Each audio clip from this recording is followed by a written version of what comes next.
Hello and welcome to a new year. That's right.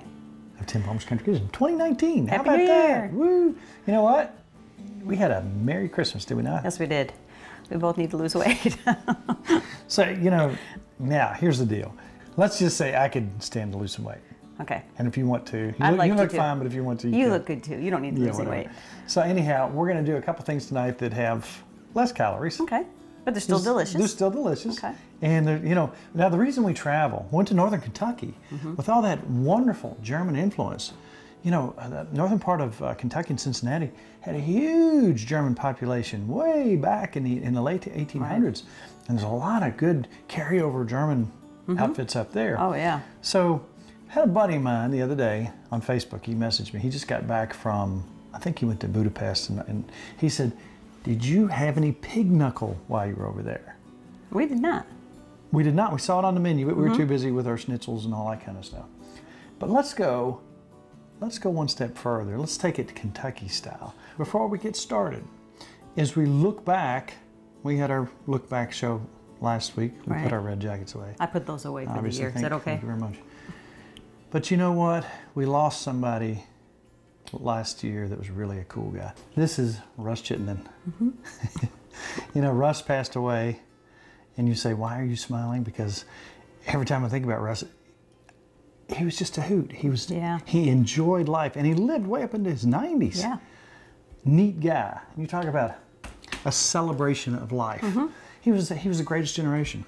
So we're gonna take a look back at wonderful, absolutely zero PC correct Russ Chittenden, one of my favorite people in the world who just passed away this year. Let's go back and take a look at his squirrel cake recipe. Yum. Way back when, yeah, it was really good. We're in Paducah in the secret, we would call it lair, but I'll probably call it liar with all you guys around. With the good old boys, we can't tell you where we are, but we're in a dungeon somewhere. It's top secret. Who we got here? Heston Campbell, Paducah Fire Department. John Poindexter. Mike Smith. Dale Perry. Rob Kovitz. Russ Chittenden. That's Russ Chittenden on the end. He's shy today, look at him. But anyway, we got a special recipe for you. Now we got Uncle Russ here. We've done many recipes down here. Russ has a couple of books that he's put out. See, he's got a glass of apple juice in his hand right there. And he likes apple juice. That's right. Well, we have done several shows with him. But you know what? A lot of people right now have got meat in their freezer. They have squirrel, and they have rabbit, and they have duck, and depending on what they hunt. And you know, a lot of times you get tired of the same old thing. We heard about these squirrel cakes, and we want to find out what's in them. All right. Excuse me before we start. Wait just a minute. We got to get the cornbread out of the oven. I tell you what.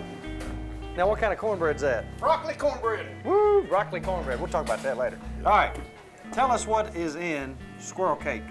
Basically, you have squirrel, which we boiled more or less, and then we ground it up. And then we mixed it with, we put some meal and stuff in it, and tomato ketchup and some onions and this and that. And now we're going to fry it. So you boil pretty much the meat off the bones? Off the bones. Gotcha. Then you take it and grind it it up real fine. Then you put cornmeal in it? Right, and we put tomato ketchup in this, and there's about an onion for every 4 squirrels or something that's ground up in it.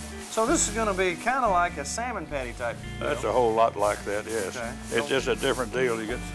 Sometimes you can use a lot of tough old squirrels in this because you grind them up, you don't get some you can't chew. Gotcha. Well, let's get Dale in here because he's fried. He's doing it. He's the fryer. Again, these recipes are in Uncle Russ's books. He's got 2 of them. You can get them at the Slato Center in Frankfort.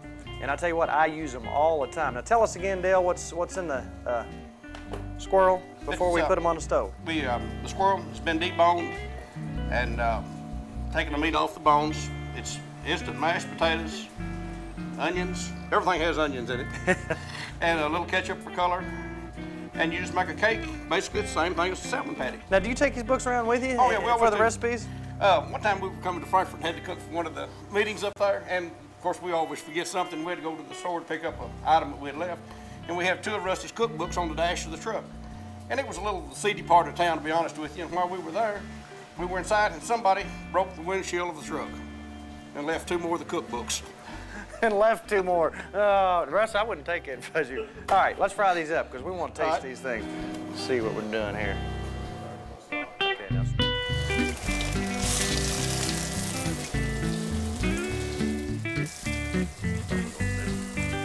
Correct? Yes, sir. Like just a couple, 3 minutes. There you go. Squirrel Cakes. Let's see, I'm gonna get this, man, that smells good. There you go. Aren't you gonna try one? No, I'm gonna see what happens to you first. Boy, it smells good.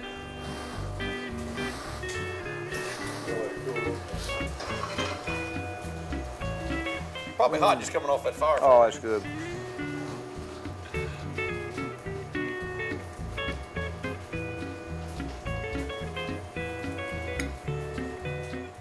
That's best squirrel I've had in a long time.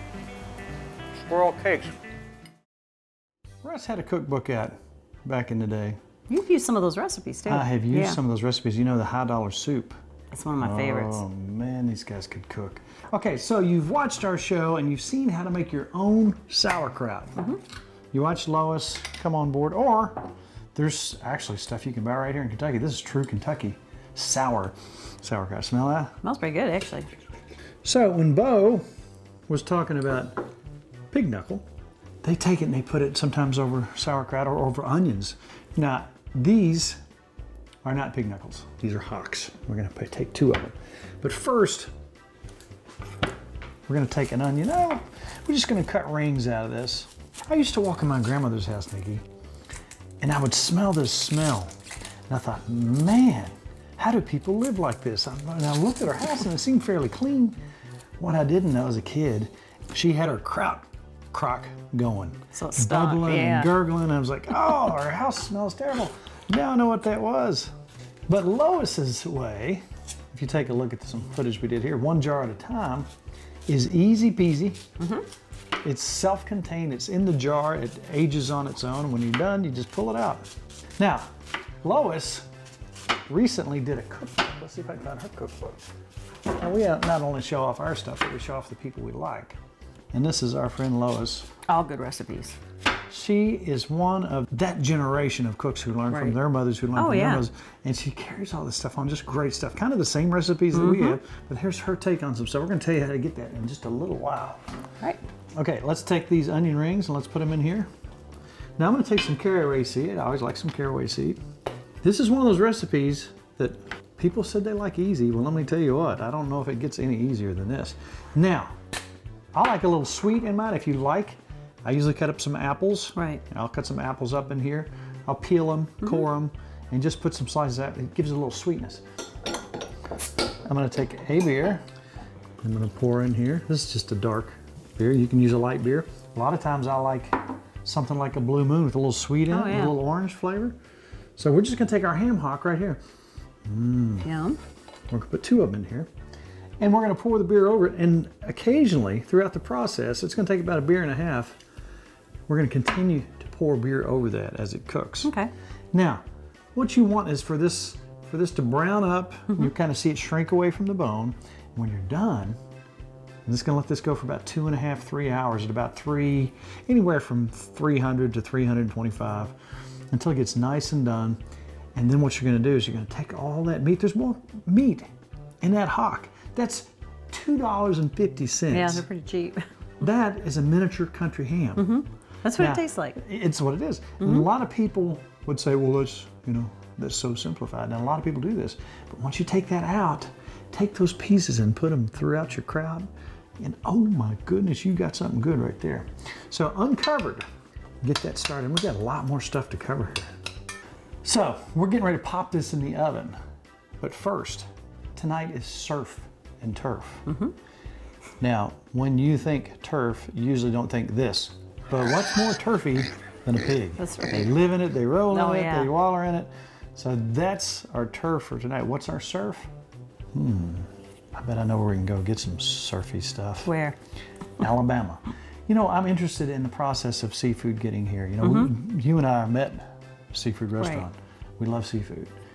The whole thing is intriguing, but to actually go down and see these folks processing it when it comes out of the South, all from the United States, watch these folks picking these crabs. Right. Let's go to Dauphin Island and Bayou La Batterie. That's right. But first, let's visit with Barry and figure out how all that great stuff gets up here so we can pop it in our little chowder head. Sounds good.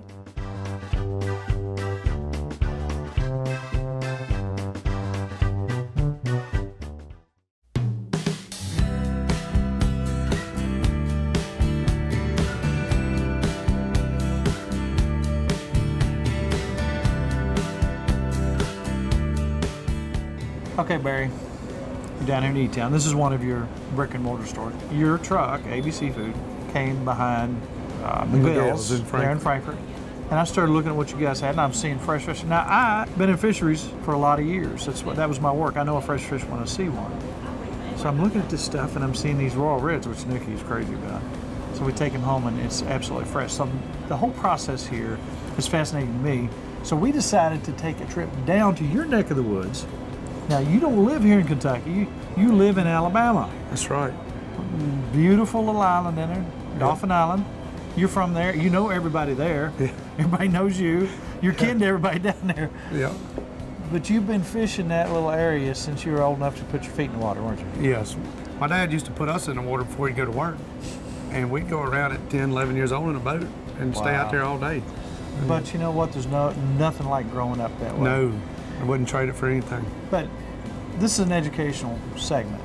I wanted to see, I started being fascinated, looking around some of the other products you have. I looked at I like crab. Who doesn't like crab meat? And then your oysters, you gotta love fresh oysters. So my thought is, let's go with Barry. I wanna enter Barry's world, Dauphin Island, and I wanna see what happens on a daily basis. So when we went down there, first of all, we had to fish. That's right. Had to catch some fresh fish. Can't go down there without doing that. I'm still physically sore. I mean, I've never, ever, I would say active fishing time. I was kind of keeping an eye. I'd say maybe we fished for 40 minutes and had 700 pounds of fish in a boat. Yeah, about that. It's ridiculous. And that's what you and 2 other grown men fishing. I caught most of them, did you notice that? Unbelievable. I mean, the resource down there is really on fire. It is. I mean, but you know how, sheep's head. We went out there early in the spring. Yep. That's good eating. It is. That's really good eating. They're ugly. They're ugly. But they got just as good a meat as a snapper, but there's not as much on them. And they don't have the name. Yeah. But you don't have to jump through the hoops to catch them like you do on snapper. So here we are. Now I'm in heaven. To you, it's work. One huge, and some of these fish, they were physically pulling me to the side of the boat. I mean, the way they fight, it doesn't compare to freshwater fish. It's unreal. Well, they all pull straight down too. They do. So here we have beside us some fish that were caught in that situation. So we know how that happens. You take them down there, you bring them, put them in ice, you gut them, you take care of them. But some of the other stuff that I wondered about, I thought, okay, how does Barry get this fresh crab? So we went to Bayou La Batterie. That's right. Did I pronounce that right? Yeah, that's where Forrest Gump was supposedly took place, but it didn't. They filmed it up in Carolina, but the story takes place down there. We really do process more seafood there probably than anywhere else in the world. So I'll start with the first one. Let's talk about this crab operation. Where are they getting these crabs from? Most of the crabs come from Louisiana. We do have a lot of Alabama crabs, but most of them come from Louisiana. There's just a lot more marsh down there and water. And they come in every afternoon. The docks, let our shops know what they got. And then we send 18-wheelers down there to pick them up overnight. They come back, they get here about 2 or 3 o'clock in the morning in Bayou La Batterie, and they boil them. They got people got these big boilers. Yes. They boil, some of them boil 1,000 pounds at a time. Wow. They drop them down, they boil them, and those people just boil them and get them ready for about 6 a.m. The pickers come in. And that's the people that sit there and pick, and it's a tough job. And they get paid by the pound. It's totally, you paid on production. So you see that. You see picking and just this muscle memory. Just one, it's just amazing. And you think, oh, these poor people aren't getting paid anything. They get paid by the pound, and the more they work. These people are driving Mercedes and Audis, and I mean, they're doing okay. I was surprised the one lady was looking you and I and never missed a beat. Never missed a beat. Picked a crab. She looked at that camera like, what's going on here? And was not even looking at it. Nope, I couldn't do it. It's not like picking snow crabs either. I mean, this is little crabs. Every little piece of meat came out of there. Yes. Then shipped right up here. Most of that's sold before it ever gets put in that can. Wow. We got people like myself standing there waiting to get it as soon as it comes. Now, we pick all our own up, so there is no rotation time between us. We pick up twice a week, and when we pick it up, it's here the next morning, just like it would be at a retail shop down there. Let's talk about oysters. I saw that process. These guys, I've never seen anything like it. You know, of course, me with one arm, it takes me about a half hour to get one open. Right. They're doing 10 bags in an hour? Yes. They're good. But I tell you what, I mean, that's another thing. I couldn't do that one for a living. I mean, I can open them, but I'm pretty good. I grew up doing it, but not like them guys. I mean, they get paid they get $1.50 for every pound of meat they put in a bucket. Wow. About that, depending on what shop they're at, but that's about what it is, and that's tough. And I mean, that makes for guys. Don't arm wrestle none of them. Those guys got some strong forearms. I agree. I mean, they open oysters for 10 hours a week. So basically, they pop them out, they rinse them, they make sure that they're not getting a lot of extraneous material. Right. Yeah, they showed you that. How they run them through and it gets the shells off. But he puts them. The oysters we sell get put back in their natural water. Yeah. We just drain the shells off of them, dump them back in their natural water, as opposed to putting them in fresh water. Takes away a lot of the flavor. You get that nice briny taste. You have to wash them though to get some of the, like what they say, parasites. I mean, it is a living shellfish. They do wash them to get some of the parasites off of them. I'm telling you what, the whole process, I mean, you can talk about seafood all day long, but once you're down there and you actually go to those particular areas and see the stuff coming off the boats, and then right here, it's a pretty quick turnaround. One more fascinating thing that I didn't know until recently, you know, I've traveled down there for years, fished out of the Keys, fished out of Gulf Shore, so on and so forth. You can go out with Barry and fish. Yeah, we'll take you fishing. That's what I've done. That's my trade. You know, we were commercial charter fishermen all my life, and seasons and the bag limits kind of put a hamper on it. But now you got a lot more people coming down there that want to go fishing. They don't care what they keep. But if you want to go keep fish, perfectly legal, 100%, we do what we call a commercial fishing experience. So we sell you fish by the pound. It's the only way we can do it legal, even when snapper are out of season. We take you out there fishing to catch them yourself, and they're yours. I mean, that's the interesting part. Being from Fish and Wildlife, yes. I didn't know how all this works. So I said, what happens at the end of the day?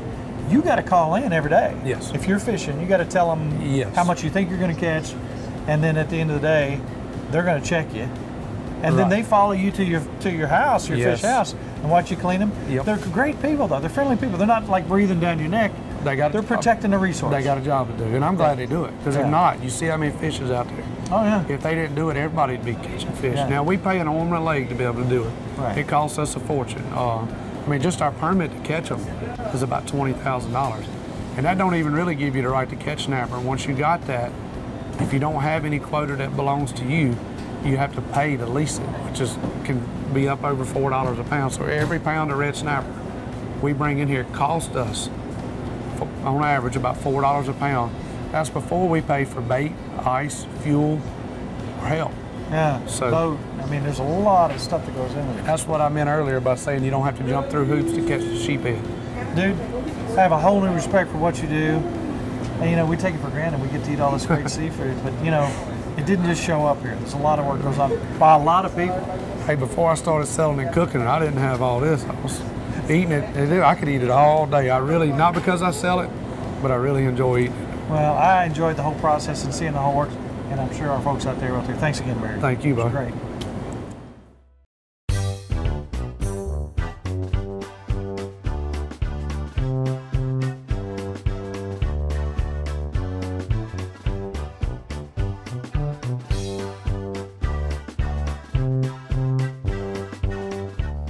Now look at that.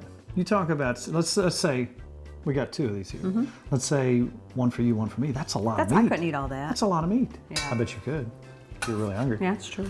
Now you see how that's dark on the top? Mm-hmm. Now see that pork. All that great, wonderful, salty flavor has come out here. And let's put this right here. Okay, now you remember I was talking about Bo, and he was talking about the pork knuckle? Mm-hmm. You know what they call that recipe? What? Schweinehaxe. That's really good. Now let me tell you what. when we were eating in restaurants in Germany. There's many a plate that looked a whole lot like that. But yours is a lot of food. But this is not German. That looks delicious. That looks German. Delicious. Looks very German. I'll tell you what, this is German with the Kentucky twist on it. Okay. So ham hock, can't go wrong. Right. Sauerkraut, can't go wrong. Very good. It tastes like country ham to me. It is. That's exact. I mean, like that's delicious. It's a little baby country ham. That's cute. And your little potatoes. Those potatoes are good too. So we're done with the turf part. Okay. Ready for some surf? I am. So let's set this out of the way and get our surf part ready. Sounds good.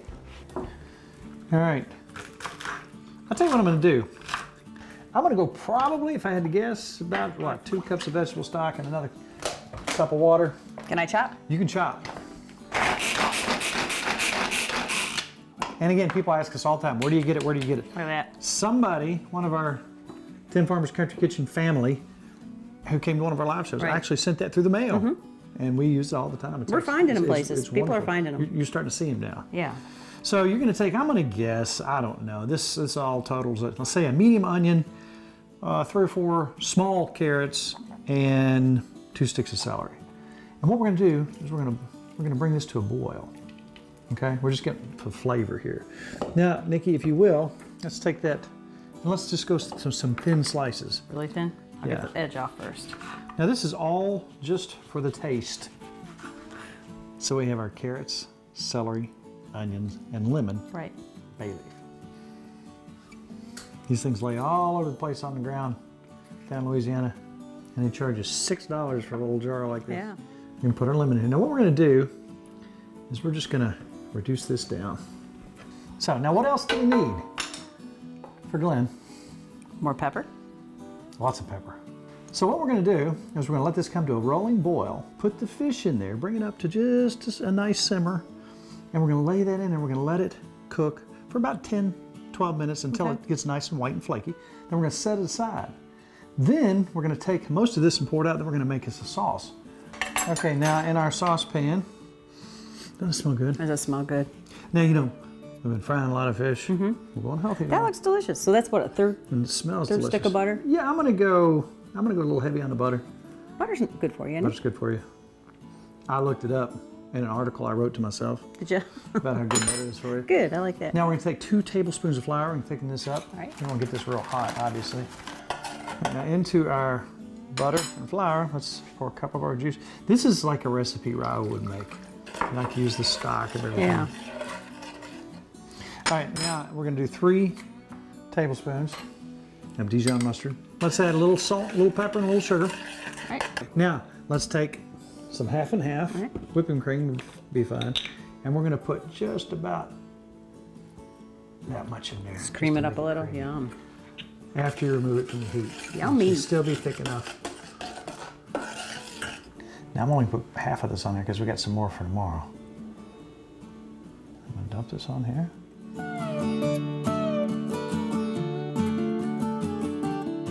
Can we try? Yeah, we can try. Look at that. Look how flaky that is. That's healthy. That's healthy, isn't it? That's super sorta. yum. That is delicious. Good job. You like that, don't I you? do like that. If you want to go to the Facebook page, how in the world? Just hit like. That's it. Also, TimFarmersCountryKitchen.com. What would you find there? All our recipes. Just like this. It'll be very shortly.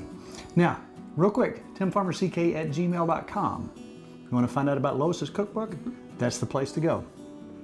Now, Mrs. Farmer, since the cameras are going to be shut down, And you made me food. what are you going to do? I'm gonna eat it all. Because it's all about Good times. good friends. And wow, let's eat. Good eats.